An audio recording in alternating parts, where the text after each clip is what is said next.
Assalamualaikum warahmatullahi wabarakatuh.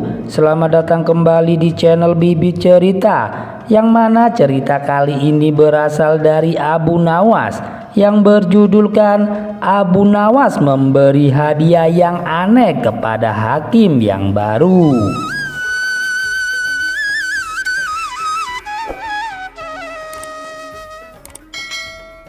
Dahulu dikisahkan ada seorang hakim untuk wilayah pusat kota telah wafat setelah mengidap sakit kritis.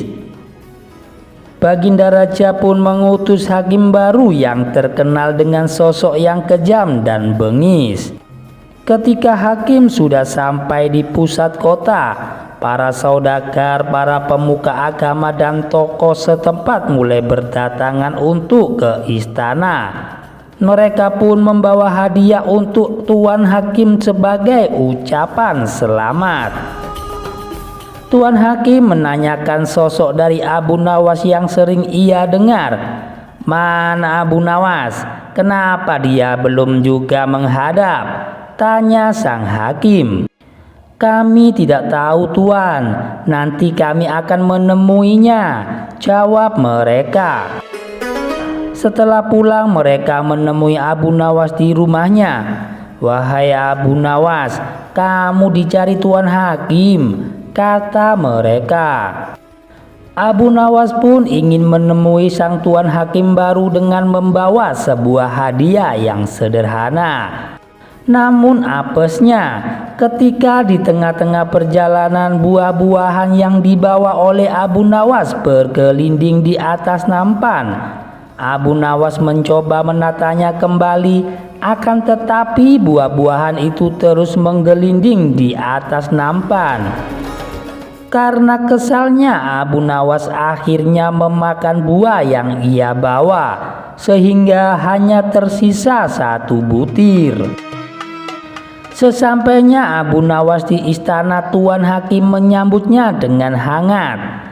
Lalu Abu Nawas mempersembahkan hadiah buah yang hanya tersisa satu butir saja. Melihat itu, Tuan Hakim pun tersenyum. Ia kemudian berkata, "Meskipun hadiahmu sederhana, namun kau berhak menerima hadiah yang besar." Tuan Hakim menyuruh salah satu pengawalnya untuk memberikan hadiah satu kantong emas kepada Abu Nawas. Betapa senangnya Abu Nawas, ia tak menduga akan mendapatkan hadiah begitu banyak. Lalu Abu Nawas pun pulang dan memberitahukannya kepada istrinya. "Aku pikir Tuan Hakim galak dan pelit, ternyata ia sangat baik dan dermawan," puji Abu Nawas. "Mengapa engkau bisa seyakin itu?" tanya istrinya.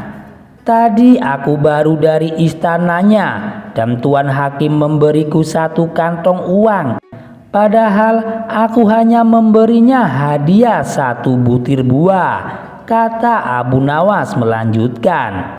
"Kenapa tidak kau ulangi saja? Besok datanglah ke istana dan bawalah buah yang banyak. Pasti hadiah yang kau dapat lebih banyak lagi," kata istrinya senang. Keesokan harinya Abu Nawas membawa sekeranjang penuh dengan buah nanas. Ketika di perjalanan menuju istana, Abu Nawas bertemu seorang temannya. "Mau kemana kamu, Abu Nawas?" tanya temannya. "Mau ke istana Tuan Hakim," jawab Abu Nawas.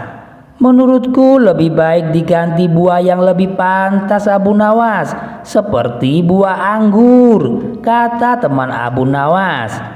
Abu Nawas pun setuju dengan usulan dari temannya tersebut. Lantas ia pergi ke pasar membeli buah anggur terbaik untuk diberikan kepada Tuan Hakim. Ketika sampai di istana, Tuan Hakim menyambutnya dengan hangat. Dan Abu Nawas mempersembahkan buah anggur yang baru saja ia beli. Namun hadiah tersebut tidak bisa memikat Tuan Hakim. Tuan Hakim justru beranggapan Abu Nawas menghinanya dan ia menjadi marah. "Kamu tahu kan kalau aku paling benci buah anggur?" tanya Tuan Hakim menjadi emosi. Tuan Hakim menyuruh pengawal untuk melempari Abu Nawas dengan buah anggur. Setiap kali buah anggur mengenai dirinya, Abu Nawas selalu berkata, "Alhamdulillah." Melihat hal itu, Tuan Hakim menjadi heran. "Kenapa kamu mengucap Alhamdulillah, padahal aku sedang menghukum kamu, Abu Nawas?" ucap hakim tersebut. Dengan polosnya Abu Nawas menjawab, "Sebab pada awalnya aku akan membawa sekeranjang buah nanas. Untungnya ada temanku yang menyarankan supaya membawa buah anggur saja. Andaikan kalau yang dilempar buah nanas tentu akan membuat kepalaku memar dan hidungku patah. Bagaimana aku tidak bersyukur kepada Allah atas keselamatanku?" lanjut Abu Nawas. Spontan saja Tuan Hakim tertawa terpingkal-pingkal mendengar alasan dari Abu Nawas, dan ia pun mempersilahkan Abu Nawas untuk pulang. Demikian cerita dari Abu Nawas ini bisa saya sajikan. Jangan lupa untuk dukung channel kami agar berkembang ke depannya dengan cara menekan tombol like dan subscribe. Wassalamualaikum warahmatullahi wabarakatuh.